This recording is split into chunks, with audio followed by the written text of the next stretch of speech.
So, building on what we talked about yesterday, a few more tips. First, yesterday, when you were thinking about how you did on your goals last year, if you achieved all of your goals, congratulations, but I would suggest maybe you didn't set stretch goals.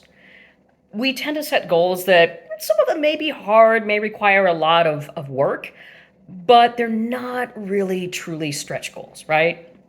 And the reason it's important to have stretch goals is because they get us excited.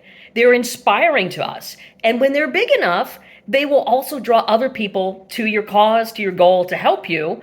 And then you can enlist them to help you, whether it's just as an accountability partner or whether it's somebody that has knowledge or skills that or resources that you just need access to address and attack that big goal.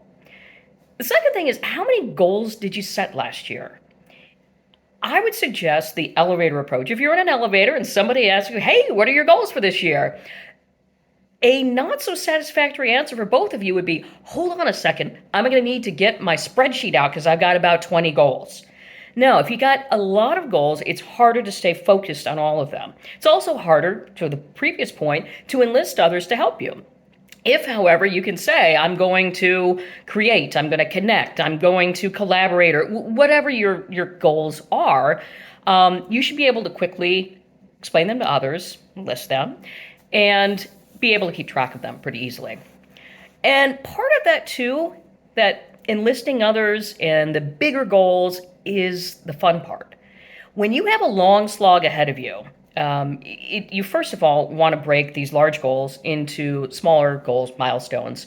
That helps you get your dopamine hit along the way, and make you feel like you're making progress. I do want to make sure, though, that you're distinguishing between the goal and habits. So the goal is something you're going to actually achieve. You can say, yes, I made it. No, I didn't. Now, habits, yes, you can measure them as well, but that's not what you're really trying to achieve. So, for example, if your goal this year is to run your first marathon, good luck, first of all. But that needs to have some habits beneath it. So it may be, I'm going to run 3 times a week. But running 3 times a week is not what you're trying to achieve. You're trying to achieve that larger goal. So I keep a separate tracker for my habits and things that I'm trying to, keep track of, and keep those separate from my goals, even though they're forming the basis for succeeding in many of my goals. And the last thing, though, is making sure that you're having fun along the way.